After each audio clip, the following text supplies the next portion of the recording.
Welcome back to Forged Under Pressure, the channel that uncovers the hidden stories of battlefield genius, where desperation meets invention, and the rulebook is torn to shreds.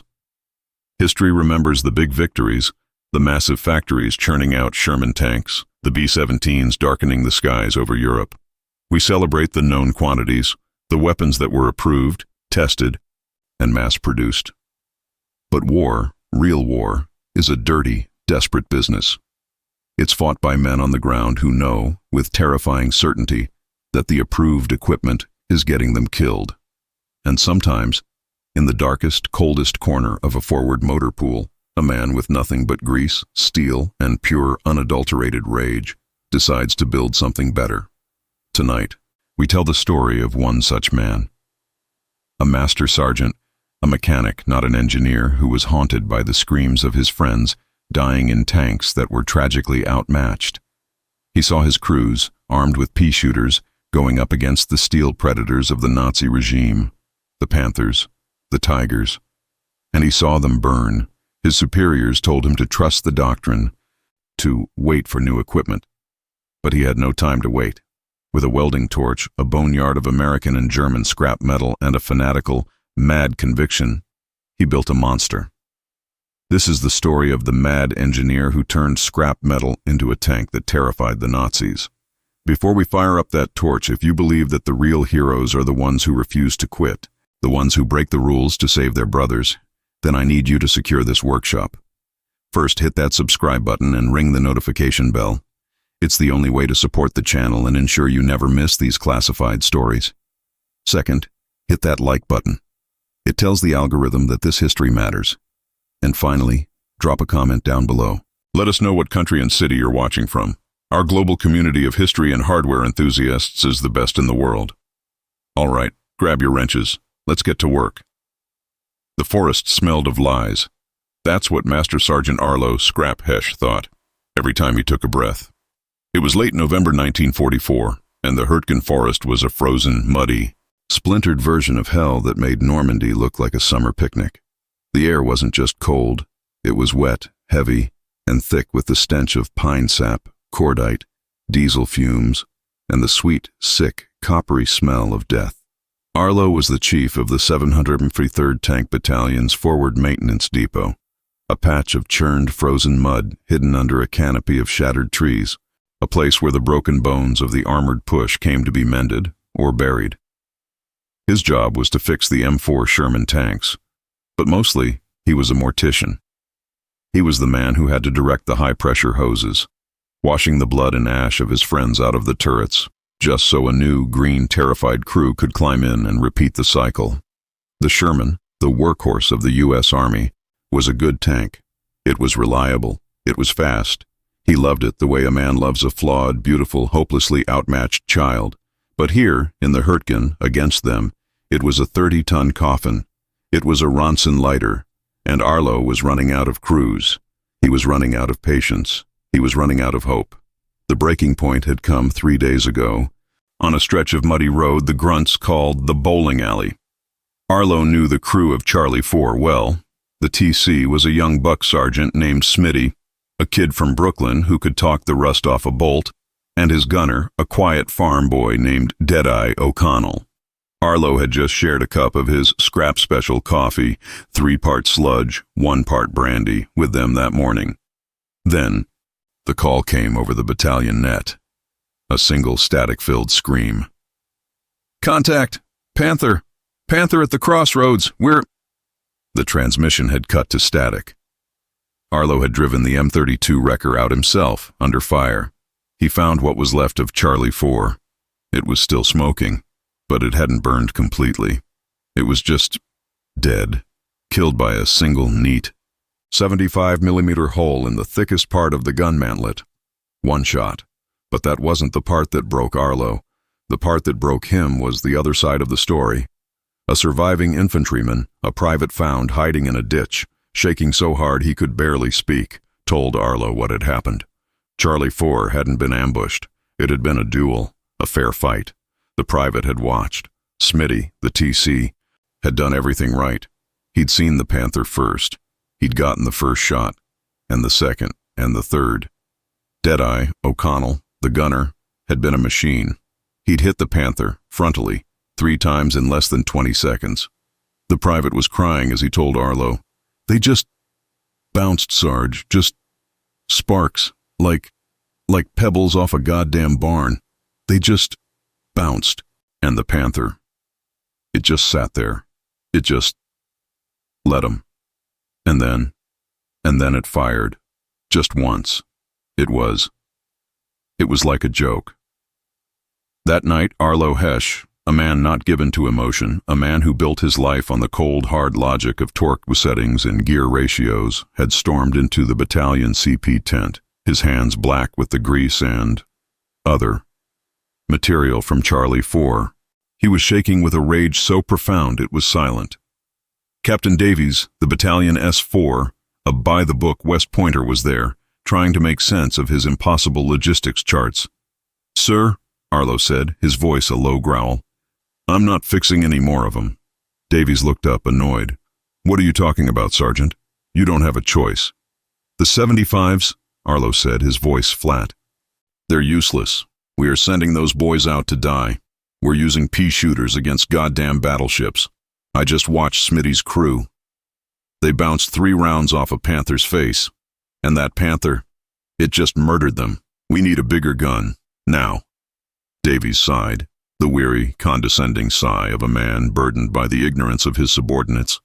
"Sergeant, I am aware of the performance differential, but the new 76mm gun Shermans are being allocated to the 2nd Armored. The 90mm M36 tank destroyers are tied up. The M26 Pershing is a ghost. It doesn't exist yet. We fight with what we have. That is the order. That is the war. Your job is not to question the gun. Your job is to fix the transmission." "To hell with the transmission," Arlo whispered, his voice so low, so full of venom, that Davies actually flinched. "What good is a working transmission if the gun can't kill anything? Sir, just let me try something. We got those M10s in the boneyard, the ones that got hit last week, the 3-inch gun. It's better than this 75. Let me try to mount one on a Sherman chassis. I can make it work. I can build a new mantlet." "Absolutely not," Davies snapped, his authority returning. "You will not create a Franken tank, Sergeant. You are a mechanic, not an engineer from the Aberdeen Proving Grounds. You start jury-rigging guns, you'll unbalance the turret, you'll destroy the traverse mechanism, you'll compromise the entire fighting platform, not to mention the ammunition. It's not compatible. It's a logistical nightmare. You are to stick to the manual." He stood up, the dismissal clear. "You're emotional, Hesh. You lost a friend. I get it. Go get some sleep. And in the morning, I want a readiness report on Charlie 2 and Able 5. Their engines are throwing rods. Fix them." Arlo just stared at him. He didn't see a captain. He saw a man in a warm tent, a man with clean hands, a man who was sending boys to their deaths because of a manual. He didn't say another word. He just turned and walked out of the tent, back into the freezing, wet, German-infested darkness. He walked past his motor pool, past the rows of damaged waiting Ronsons. He walked to his boneyard. The boneyard was Arlo's kingdom. It was the acre of frozen mud behind the depot where the unfixables were dragged. The dead. The wrecks that were too shot up, too burned out, too gone to be saved. It was a graveyard of steel. But Arlo was a mad engineer. He wasn't just a mechanic. He was a scavenger, a tinkerer. He looked at the boneyard and he didn't see wrecks. He saw parts. He saw potential. He saw a solution. His eyes scanned the familiar, tragic shapes. The blackened, turretless hull of an M10 tank destroyer, its chassis ripped open by a mine. The shattered, angled, cast steel wreck of a captured Panzer IV turret. The long, beautiful 80mm gun tube of a German Flak 36, a captured anti-aircraft gun that had been liberated, used by their own anti-aircraft battalion, and then, ironically, destroyed by German artillery, its breech and recoil mechanism miraculously intact, shielded by a sandbag wall. He stood there, in the moonlight, the distant crump of artillery a low drumbeat. The M10 wreck. It had a wide, spacious turret ring, bigger than the Sherman's 69-inch ring. The Sherman. Its hull, its engine, its transmission was reliable. It was the one thing that worked. The Flak 88. Its gun. Its breech. That was the weapon that was killing his friends. That was the Tiger Killer. A thought so insane, so heretical, so mad began to form in his brain. It was a bolt of pure lunatic lightning. Davies had forbidden him from mounting an American 3-inch gun. He'd said it was a logistical nightmare. Fine. Arlo Hesh would do something worse. He wouldn't just modify a tank, he would build one. He would take a bare, salvageable Sherman hull, cut the top plate off, weld the M10's larger turret ring onto it, and then he would scratch-build a new open-topped turret, a crude armored box out of the scavenged plates of the Panzer Fru. And inside that box, he would mount the goddamn Flak 88. He would build a Sherman Tiger hybrid, a Frankentank, just as Davies had feared, but one armed with the enemy's own terrifying gun. It was impossible. The recoil forces of the 88 would tear a Sherman chassis apart. The weight balance would be a nightmare. The logistics? He'd have to steal the 80mm ammunition from captured dumps. It was a court-martial offense. No. It was a goddamn firing squad offense. It was madness. He looked at the wreck of Charlie 4, at the neat little hole where the Panther's shot had gone in. "It's mad," Arlo whispered to the ghosts in the cold air. "But is it any madder than what we're doing now?" He walked to his workshop, the sarcophagus, the bombed-out barn. He grabbed his best welder, Miller. A different Miller. This one a quiet kid from Ohio. And his plasma cutter. "Get your torch, Miller," Arlo growled, his voice a low rumble. "We're building something new. Something. Angry." The sarcophagus, the bombed-out roofless stone barn that served as Volkov's hidden workshop, became a pocket of forbidden, desperate industry in the frozen mud of the 29th Repair Battalion's depot. The first act of their treason was the heist, a feat of logistics and sheer, audacious nerve. Ivan Volkov was not a fool. He knew Major Clementiev's eyes were everywhere, his network of political informers and sycophants woven into the very fabric of the battalion. To move a 45-ton Panther chassis and a 7-ton artillery piece in secret was madness. He needed cover. He got it, perversely, from the sky. A heavy, wet, miserable snowstorm blew in from the north, a blizzard so thick it reduced visibility to zero and muffled all sound under a heavy white blanket. It was a sign. Under the cover of this howling, icy gale, in the dead of a 3 a.m. darkness, Ivan and his 3 most trusted men, Misha, a master welder from Tula whose hands were as steady as a surgeon's, Sergei, a grizzled engine man from Stalingrad who could coax life from any dead piece of metal, and young Pyotr, a scavenger, who knew the boneyard better than his own mother, committed their crime. They didn't dare use the M30 recovery tractor. Its engine whine, even in a blizzard, was too distinct. Instead, they used the brute, silent force of 2 cannibalized T-34 transmission winches anchored to the barn's foundation, slowly, agonizingly, dragging the dead, massive hulk of the Panther chassis across the 300 meters of frozen mud, its jagged, broken tracks groaning in protest, the sound lost in the howl of the wind. It took 4 hours. 4 hours of strained metal, snapping cables, and whispered, terrified curses, before the dark, angular, German shape was finally inside the sarcophagus, hidden from the prying eyes of the morning. Dragging the A-19 field gun was easier, but felt no less heretical. It was a holy weapon, a tool of the motherland, and they were, in effect, stealing it. By 0700, as the first weak gray light of dawn tried to penetrate the blizzard, the barn doors were sealed. A new quarantine typhus sign was nailed to the front, a grim deterrent, courtesy of a sympathetic battalion medic who owed Ivan a favor. The sarcophagus was now their secret world, their forge, their cathedral, and their potential execution chamber. The paranoia was a physical choking presence. thick as the welding smoke that soon filled the barn. They worked only at night, their world lit by the single, sputtering, blue-white hiss of Misha's welding torch, a sound they tried to mask by running a salvaged, mufflerless diesel generator at the far end of the depot. Every distant shout, every clank of metal from the legitimate repair bays, every unexpected footstep outside their door sent them freezing in place, their hands grabbing for their service pistols, their hearts hammering against their ribs. They were not just mechanics. They were conspirators, engaged in an act that Klementiev would see as nothing less than sabotage and collaboration with the fascist enemy. Ivan, consumed by his cold, logical fury, was a man possessed. He was the architect of this abomination, his chalk lines stark and white on the dark, captured steel. He was fueled by a diet of black, bitter tea, stale bread, and a relentless, burning image of the T-34 crews he had failed. He was not just building a tank. He was building an argument. He was building a 60-ton, steel-plated, I told you so. The first challenge was the heart. The Panther's 700-horsepower Maybach V12 engine was a masterpiece of German engineering, a complex, high-performance, over-engineered nightmare.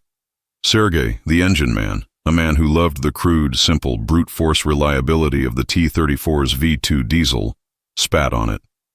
Fascist magic box, he'd grumble, his hands deep in its intricate guts.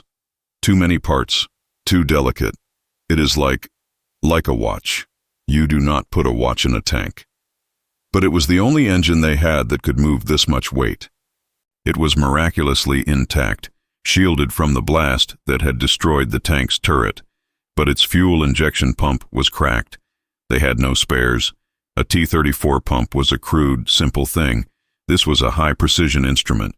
For 2 days, the project was dead, stalled by a single complex part. Ivan, in a fit of desperation, sent Pyotr back to the boneyard, to the carcass of the second Panther wreck, the one that had burned out completely. Pyotr returned hours later, a ghost covered in soot and ice, clutching the salvaged pump. It was half melted, scorched, warped. But the core was intact. Sergei spent a full day and night in a frenzy of filing, lapping, and cursing, cannibalizing parts from a T-34's pump, forcing the two philosophies to merge through sheer, stubborn will. On the third night, he hit the starter. The Maybach engine, fed by a jury-rigged Soviet fuel pump, sputtered, coughed a thick plume of black smoke, and then it roared to life. The sound was a deep, throaty, powerful rumble, a sound of pure, refined horsepower that was utterly different from the clatter of their own diesels. It was the sound of the enemy, and it was now their servant. They had to muffle it instantly, shoving sandbags against the exhausts, their eyes wide with terror and triumph. The beast had a heartbeat. Now, the surgery. Ivan's design was a masterpiece of battlefield expediency, a brutal marriage of the parts he had, not the parts he wanted. The Panther's turret ring was damaged beyond repair. This was a blessing. A turret would be too complex, too slow. He was building a tank destroyer, a fixed casemate, an ambush predator. He needed a flat, stable platform to mount the A-19. "Misha," he ordered, his voice echoing in the barn. "Cut it off." Misha, the welder, a small, quiet man with the eyes of an icon painter, looked at the massive, sloping glacis of the Panther. "Cut. What, Comrade Lieutenant?" "The roof," Ivan said, drawing a line in chalk. "All of it. From the glacis break to the engine firewall. We are giving it an open top, like a grill, but stronger." For 2 days, the barn was a hell of screaming metal and fountains of sparks.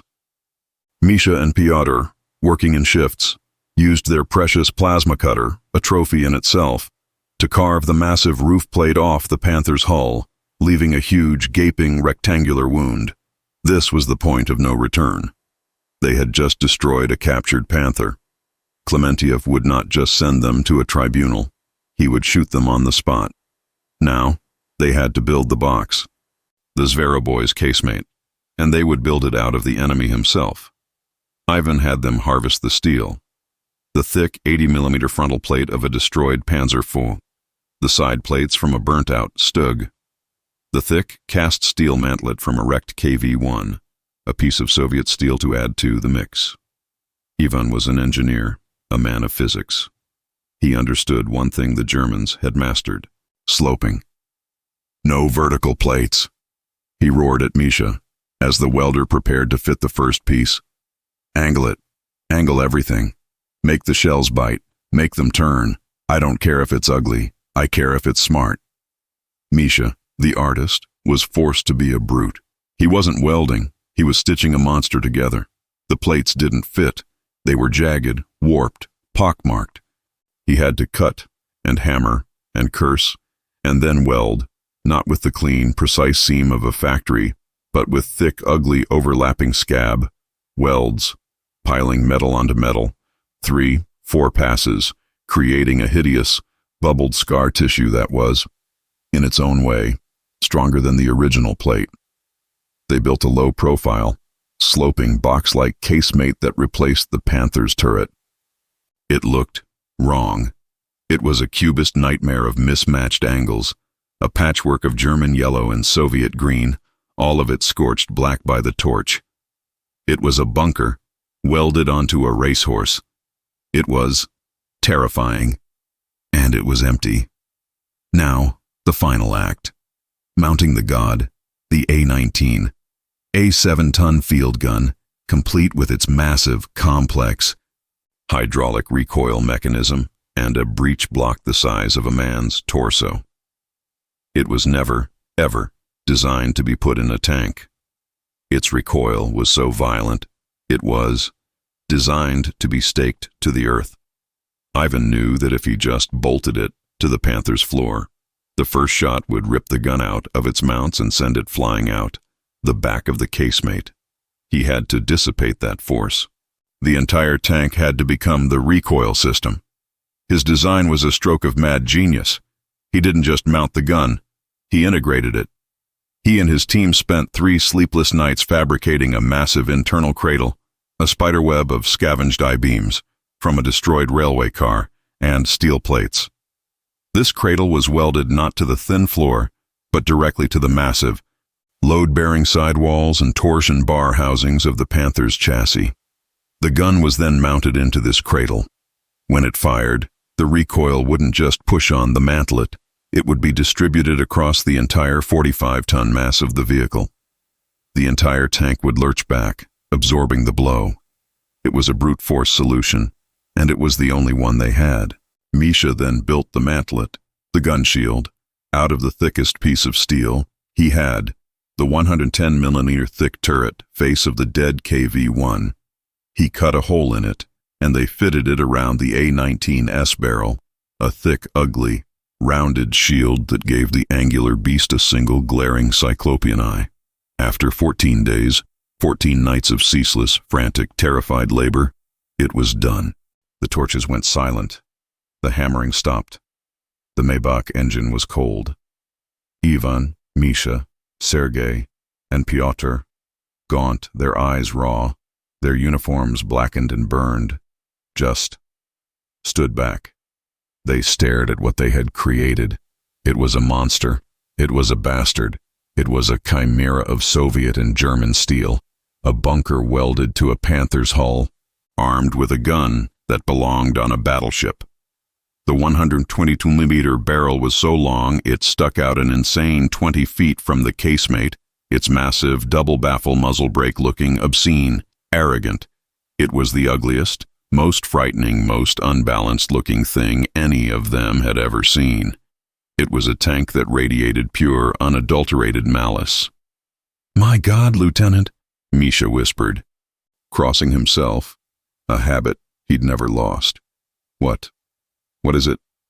Ivan Volkov walked up to his creation, his hand touching the cold, massive barrel of the A-19. He thought of the T-34s, of their useless, sparking shells. He thought of the crews he had sent out to die. "It is the beast killer, Misha," Ivan said, his voice a low, trembling rasp of pure, cold fury. "It is the Zveroboy and Klementiev." He wants T3As. He will get this. He will get his. Miracle. The monster slept for 2 weeks, but for Ivan Volkov and his 3-man ghost crew, it was a sleep filled with nightmares. The Zveroboy, a name they now only whispered, sat in the freezing, dark, cavernous silence of the sarcophagus, a 60-ton, 122mm secret that felt heavier with every passing day. The blizzard that had been their shield had passed, leaving behind a hard, bright, frozen landscape, crisp with cold, where every sound carried, every movement was visible. The paranoia in the barn became a physical, choking presence, thick as the welding smoke had been. They were no longer just mechanics. They were criminals, guarding a piece of evidence that could and would get them all shot. They worked their normal 16-hour shifts in the real motor pool, repairing the endless stream of damaged T-34s, their bodies aching with exhaustion, their minds on fire, their every interaction poisoned by their secret. They were jumpy, irritable, hollow-eyed. Misha's hands, usually surgeon steady, now trembled when he tried to solder a radio wire. Sergei, gruff and silent, drank heavily, his eyes constantly darting towards the typhus sign on the barn door, as if expecting Klementiev to burst through it at any moment.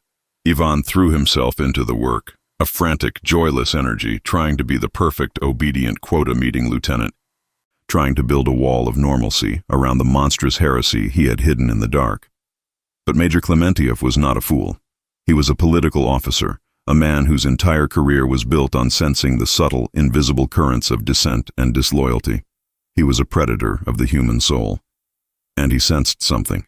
He saw the repaired T-34s rolling out, but he also saw his battalion's repair logs. He saw the missing Panther chassis, logged as unrecoverable, buried in mudslide. He saw the missing A-19 field gun, logged as damaged beyond repair, awaiting parts from Gorky. He saw the astronomical, unaccounted-for use of welding rods, oxygen, and, most damningly, captured German steel plate.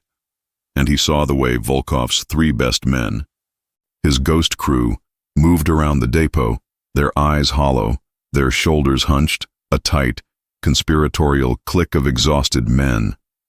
He saw the typhus sign on the barn, a warning so blatant it was an insult. He saw it all, and his mind, a mind of political paranoia, put the pieces together. He didn't know what, but he knew something. He knew Volkov, the mad, insubordinate, defeatist engineer, had disobeyed him. He came at dawn. The sun was a weak, red smear in the gray sky, the air so cold it felt like inhaling glass. Ivan was just finishing a 24-hour shift, his body a single, throbbing ache, when he saw him. Major Klementiev, flanked by 2 armed, blank-faced NKVD guards, their blue hats a stark, terrifying splash of color against the white snow. They weren't walking. They were marching, straight for the sarcophagus. Ivan's heart stopped. He tried to run, to intercept him, but it was too late. Klementiev reached the barn door, first. He didn't knock. He didn't hesitate. He just looked at the typhus sign. And he smiled, a thin, cold, triumphant smile. A plague in the barn, Lieutenant Volkov. Klementiev's voice was a soft, almost gentle purr. How convenient. He ripped the sign off the door and threw it into the snow. Open it. Ivan stood there, frozen, his mind racing. He could hear Misha and Pyotr inside, who had been asleep near their creation, scrambling in panic. "Major," Ivan stammered, "it is a quarantine. I cannot." "Open the door, Volkov." Klementiev roared, his voice suddenly a whip crack, his hand dropping to the flap of his Tokarev holster. "Open it, or I will have my men open it with grenades." Ivan knew it was over. He slowly, his hands trembling, undid the heavy iron bar that sealed the door. He pulled it open. The heavy oaken door creaked, groaned, and swung inward, into the darkness of the barn. For a moment, nothing. Just a cold, dark, gaping maw. Klementiev and his guards stepped inside, their eyes adjusting to the gloom, and then, They saw it. It was silhouetted against the one, dirty window at the far end of the barn, a shape so vast, so wrong, so monstrous, that it didn't seem real. The light gleamed off the long, obscene barrel of the 122mm gun. It glinted off the sharp, faceted German angles of its patchwork armor. It was a beast, asleep in its lair, a 60-ton symbol of Ivan's pure, undiluted treason. The two NKVD guards gasped, their hands instinctively raising their PPE submachine guns. Klementiev just stared. His face, which had been a mask of triumphant anger, went chalk white. The blood drained from it, leaving behind a waxy, stunned shock. He wasn't just looking at an unauthorized tank. He was looking at a blasphemy, a heresy, an ideological nightmare. "Volkov," he whispered, his voice a dry, ragged hiss. "What, in the name of the motherland, have you done?" I built a solution, Major," Ivan said, his voice surprisingly steady, the terror being burned away by a final, defiant surge of pride. "You wanted T-34s. They are coffins. This is a beast killer. This is sabotage," Klementiev shrieked, finally finding his voice, his hand ripping his Tokarev from its holster. "This is treason. You have wasted state resources. Precious time. On this monument to fascist design. You are a wrecker, a Trotskyite collaborator." He aimed the pistol, his hand shaking violently, not at Ivan, but at Misha, who was cowering behind the tank's massive track. "You will all be shot, right here. You will." And then the world ended. It wasn't Klementiev's pistol. It was a sound so deep, so low. It was felt more in the teeth than heard. A rolling, rhythmic thump, thump, thump, thump that made the very ground of the barn vibrate. It was not their own artillery. It was incoming, heavy incoming. Before anyone could react, the first shell hit. A 150mm Nebelwerfer rocket, the Germans' screaming Mimi, struck the main motor pool, not 50 yards away. The explosion was a deafening whoomp crack, a blast so powerful it blew the last remaining tiles off the sarcophagus roof, showering them in dust, ice, and splinters. The air was instantly filled with the terrifying, tearing silk sound of a full-scale barrage. Shriek! Boom! Shriek! Boom! The depot, the entire area, was being plastered. And then, the radio that Klementiev's aide was carrying, the one on the battalion net, burst into a chorus of pure, unadulterated screaming panic. "Contact! Contact! North flank! Panzers! Tigers! I say again, Tigers on the north flank! They are through the line! They are in the open! Red October is hit! Patriot is burning! They are rolling right over us! We are being decimated! Anyone, help us, for the love of God!" "Help us!" Klementiev was frozen. His pistol was still in his hand, but his face was a mask of stupid, blank terror. His world, his doctrine, his neat reports, his quotas. It was all evaporating in a hail of German steel just outside his door. The screams on the radio. They were the T-34 crews, the ones whose shells were bouncing, the ones Ivan had warned him about. He was paralyzed. Ivan Volkov was not. The sound of the Tigers, the screams of his comrades, it didn't break him. It was a clarion call. This was the moment. This was the reason. His madness had been a prophecy. "Sergei!"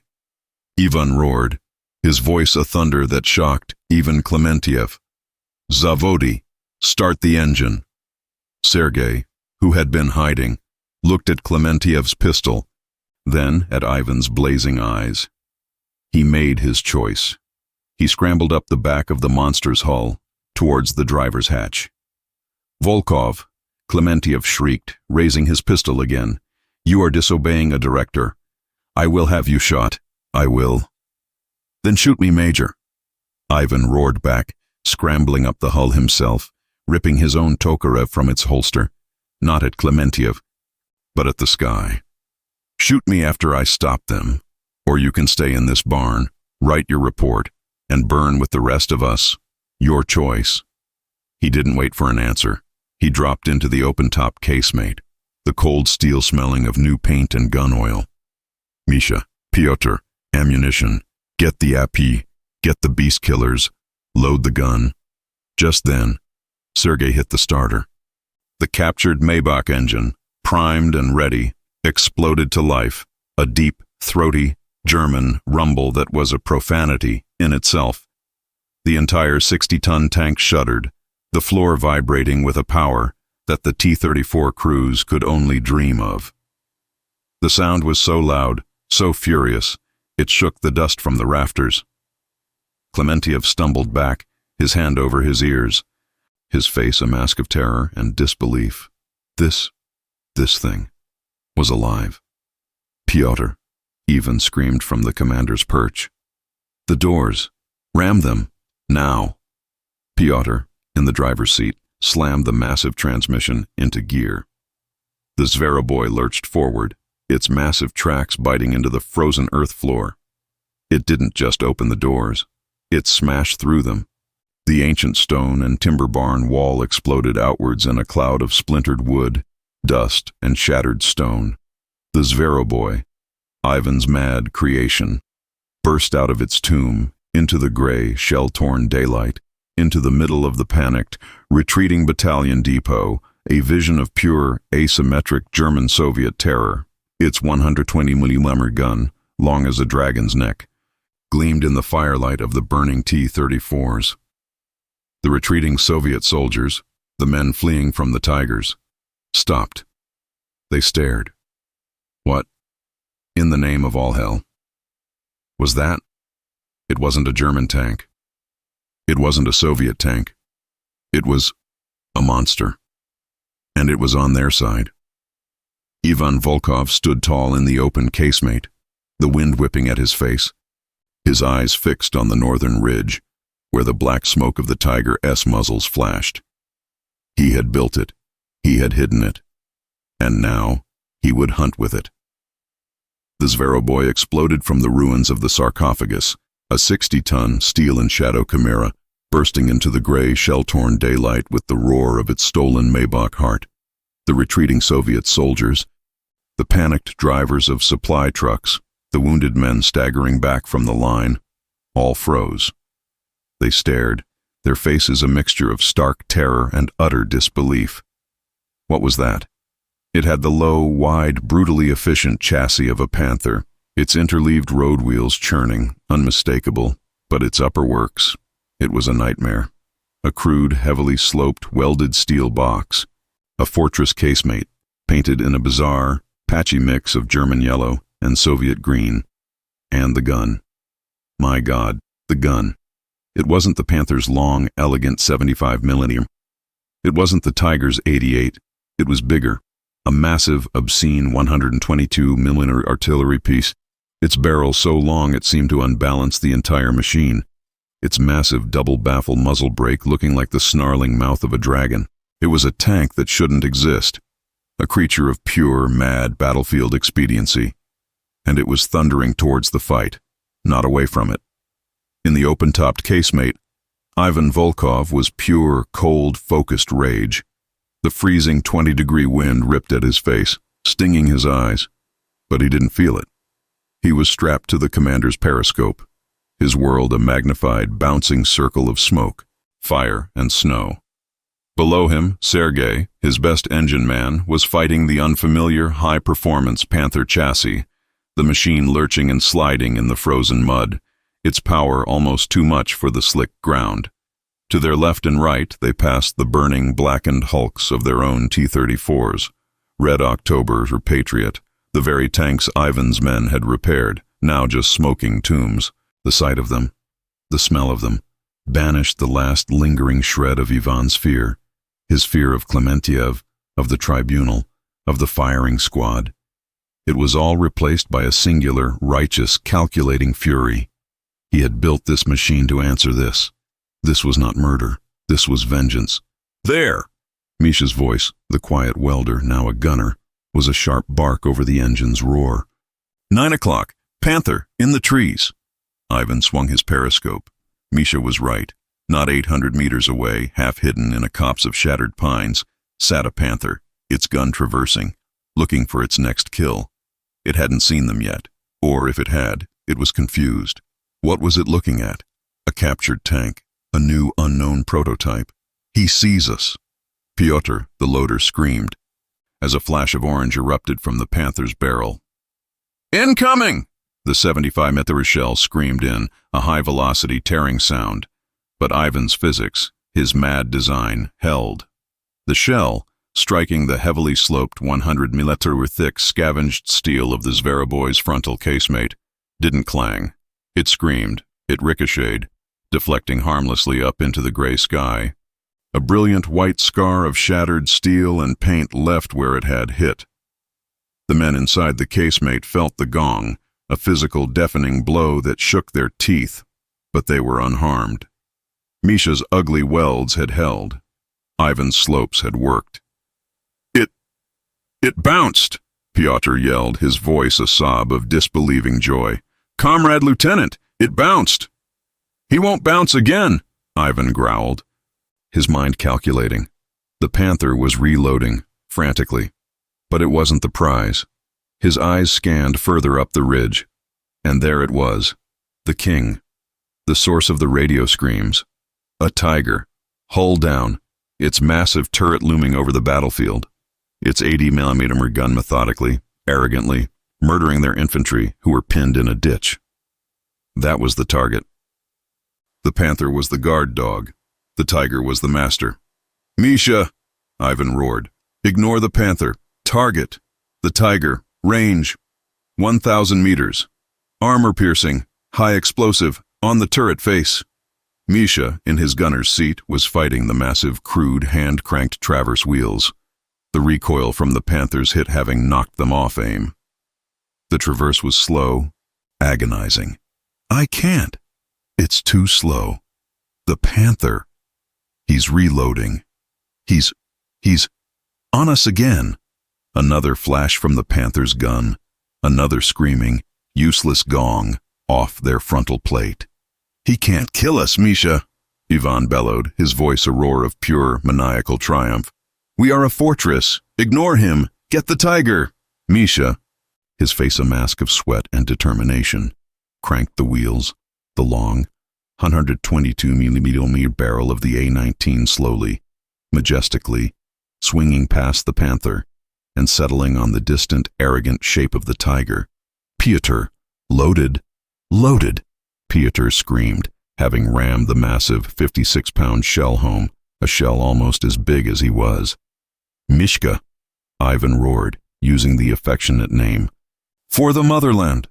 For the T-34s! Fire! Misha stomped the firing pedal.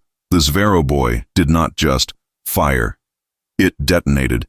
It was an event of pure elemental violence. The sound was not a crack. It was an earthquake, a deafening, ground-shaking, apocalyptic boom that was louder than the entire Nebelwerfer barrage. The muzzle blast, a geyser of white-hot fire and smoke 20 feet long, momentarily blinded them all, setting fire to a nearby pine tree. The recoil was so catastrophic, so beyond anything a tank chassis was designed to endure, that Ivan's entire cradle system was put to the test. The entire 60-ton monster was physically shoved backwards 3 full feet in the snow and mud, its tracks digging deep trenches, the front of the tank leaping into the air, before crashing back down with a hull-shattering crunch. Inside the casemate, it was hell. Ivan was thrown violently against the steel wall, his head ringing. Pyotr was knocked off his feet. The air was a choking, blinding cloud of burnt propellant, so thick they couldn't see each other, and the sound of the steel hull groaning, screaming, reverberating like a struck gong, was unbearable. But Ivan was already scrambling back to his periscope, his eyes watering, his lungs on fire, desperate to see the result. He stared into the smoke. Did we hit? Misha, did we? Misha was just staring, his mouth open, his hands still on the controls. He was speechless. Ivan looked again. The smoke was clearing. The Tiger was gone. It was not hit. It was not burning. It was gone. Where the hull-down Tiger had been, there was now just a pillar of fire, a roiling, churning geyser of black and orange flame, climbing 1,000 feet into the sky. The 120mm APHE shell, a round designed to kill concrete bunkers, had struck the Tiger's 100mm turret face. It had not penetrated. It had shattered it. It had cracked the armor plate open like an egg, and the massive, high-explosive filler had detonated inside the turret. The entire 57 tons of ammunition and fuel inside the Tiger had gone, up in a single, catastrophic, sympathetic detonation. As they watched, the Tiger's massive, 12-ton turret, which had been blown straight up, came crashing back down to earth. A quarter-mile away, a smoking, twisted piece of scrap. One shot. One kill. Ivan Volkov, the mad engineer, had just vaporized a Tiger tank. The battlefield went silent. The German artillery stopped. The screams from the radio stopped. Even the Panther, the one that had been plinking uselessly off their armor, had stopped firing. Its crew, its commander, they had just witnessed this. This patchwork abomination. This Panther on the wrong side. Fire a gun that didn't exist, and delete a Tiger from reality. They were, in that moment, paralyzed by sheer, uncomprehending terror. This was a weapon that should not be. This was a ghost. This was a Zveroboy. Pyotr! Ivan's voice was a hoarse croak, his throat raw. Reload. The next 30 seconds were the longest of their lives. The Panther crew, snapping out of their shock, knew they had to kill this thing. They fired again. Gong. Another useless spark off the sloped casemate. They were desperate now, just throwing steel, hoping for a lucky shot, a jam, a miracle. Loading! Pyotr roared, slamming the massive breech block. Shut up, Misha! Ivan bellowed. The Panther! Send him to hell with his friend! Misha traversed. The Panther was now panicked, its driver trying to reverse, to get back behind cover. It was too late. Target acquired! Fire! Boom! The world shook again, the second recoil almost as violent as the first, the suspension groaning in protest. The shell screamed across the 800 meters. It struck the Panther's frontal glacis. The 80mm of sloped steel, which had laughed off the T-34s, was paper. The 122mm shell punched straight through, a neat, dark hole, and the tank just died. It stopped moving. A half-second later, a thick, oily, black smoke began to pour from the commander's hatch. A brewing kill. 2 shots. 2 kills. The most dangerous animals on the Eastern Front, destroyed in less than 3 minutes. The remaining German infantry, the ones who had been advancing with such confidence, seeing their invincible armor support obliterated by this thing, broke. They ran. They dropped their weapons and fled back over the ridge, fleeing from the monster. The attack was over. The surviving Soviet infantrymen, the men who had been cowering in the ditch, slowly stood up. They didn't cheer. They just stared at the Zveroboy as it sat there, idling, its long gun smoking, a demon that had just saved them. Even Volkov, shaking, bleeding from a cut on his forehead he hadn't even felt, looked back towards his depot. And he saw Major Klementiev. He was standing out in the open, in the middle of the burning wrecks of the T-34s, his pistol hanging limply at his side. He was just staring at the Zveroboy, at the 2 burning plumes of smoke on the ridgeline, his face a mask of pure, unadulterated, world-shattering awe. Ivan's treason, his madness, had just crushed an entire panzer attack in less than 4 minutes. The battlefield was silent.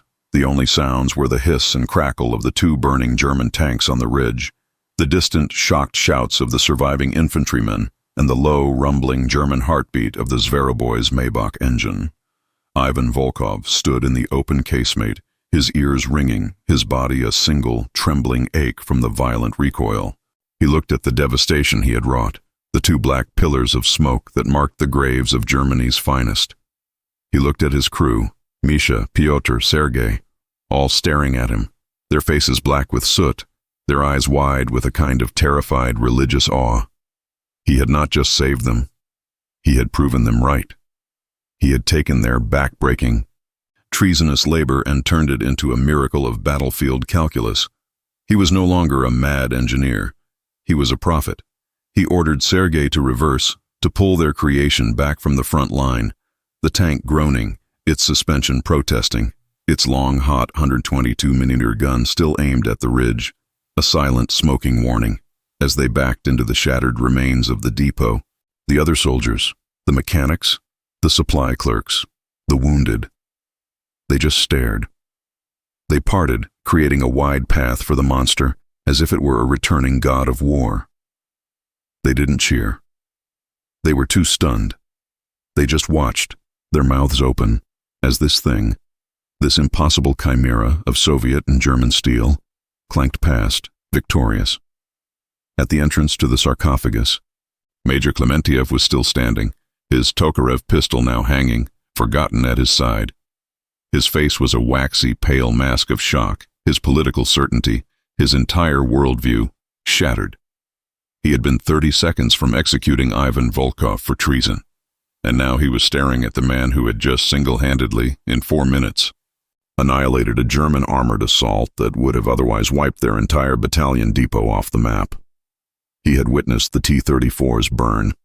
He had heard their useless shells bounce, and then he had seen this. This abomination, fire twice, and turn 2 invincible panzers into scrap metal.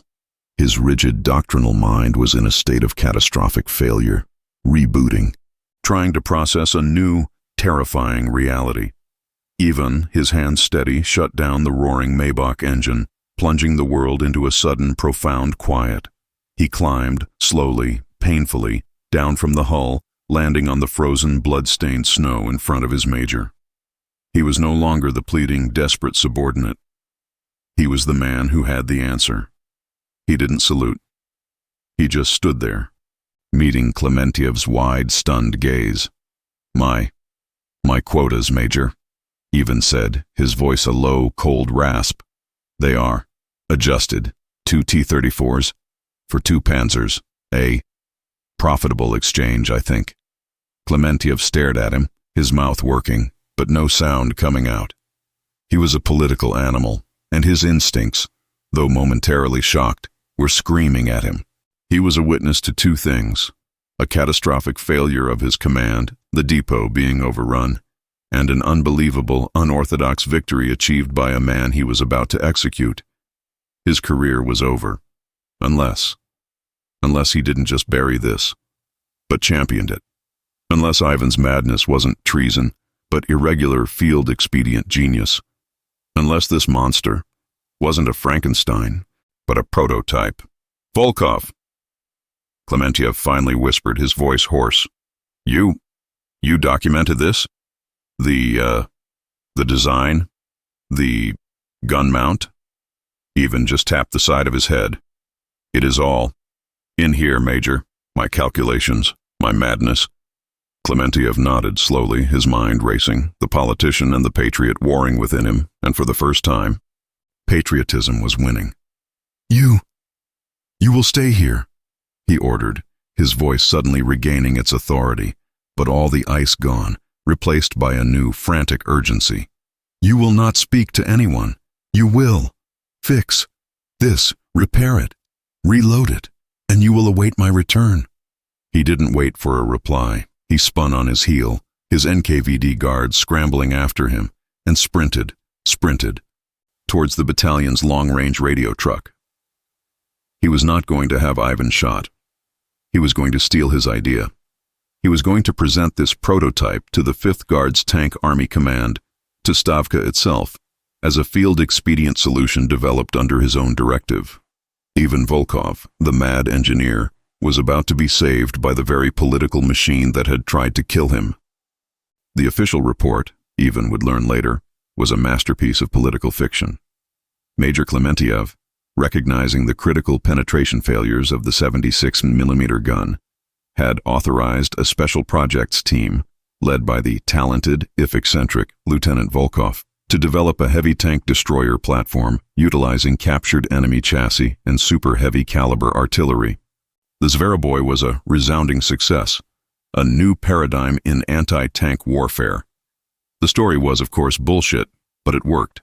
Within 48 hours, a high-level technical delegation from Stavka, led by a hard-faced one-star general of artillery, was in their depot. They walked around the Zveroboy, which Ivan and his men had frantically cleaned and repainted in a uniform, menacing, olive green. They marveled at the captured Panther chassis. They whistled at the crude but brutally effective sloped armor of the casemate. But mostly, they worshipped the gun. They measured Ivan's internal recoil cradle. They ran their hands over Misha's ugly welds. They looked at the after-action reports, the sworn testimony of the infantrymen who had witnessed the Tiger vaporize. The general, a man who understood guns better than he understood politics, just looked at Ivan, his eyes full of a terrifying, cold, professional respect. "You did this?" he said, not a question. "With scrap?" "Yes, Comrade General," Ivan said. "We used what we had." The general nodded. "You are a madman, Lieutenant, an absolute, irresponsible madman, and you are a genius. You are promoted to captain. You are being reassigned to Chelyabinsk tonight. You are going to show our factory engineers exactly how you did this." Ivan Volkov, the unknown mechanic, vanished from the front lines. His Zveroboy, his glorious bastard child, was deemed too unreliable, too non-standard for field use. It was quietly shipped back to the Kubinka Proving Grounds. A one-off, bizarre trophy, eventually lost to history, its Panther chassis and hybrid parts probably cannibalized for other projects. Ivan's name was scrubbed. He was a cog, a catalyst, not a creator in the eyes of the state. His design, his madness, was absorbed, rationalized, standardized, but the idea, the seed of the monster, was planted. Just months later, the factories at Chelyabinsk, Tankograd, acting on the direct fury and inspiration of Ivan's design, began to produce the Soviet Union's own Zveroboy. They didn't use Panther chassis. They used their own, massive KV-1 and later Ion as chassis, but they mounted the same gun. First, the Su-152, and then the legend, the ISU-152, a monster with a 152mm gun that could vaporize a Panther, or a Tiger, or a concrete bunker with a single terrifying shot. But the terror Ivan had created that day, had a life of its own. The German infantry who had fled, the Panther crew that had survived, they told their story. A story that was so insane, so unbelievable, that German intelligence dismissed it. A Panther, fighting for the Soviets, a Panther with a gun bigger than a Tiger's, a tank that could eat 75mm shells without flinching. It was a delusion, a ghost story born of combat stress. But the tankers, the men on the front, they believed it. They started to see shadows. They started to hesitate. Was that distant, low-profile tank a Stug?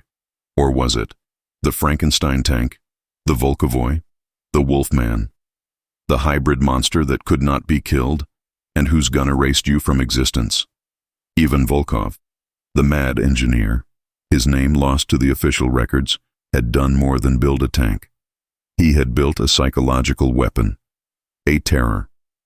A ghost that would haunt the Nazi Panzerwaffe for the rest of the war. Every time they saw a low-profile Soviet assault gun, every time they faced the beast killer that he and his men had forged from scrap metal in the dark.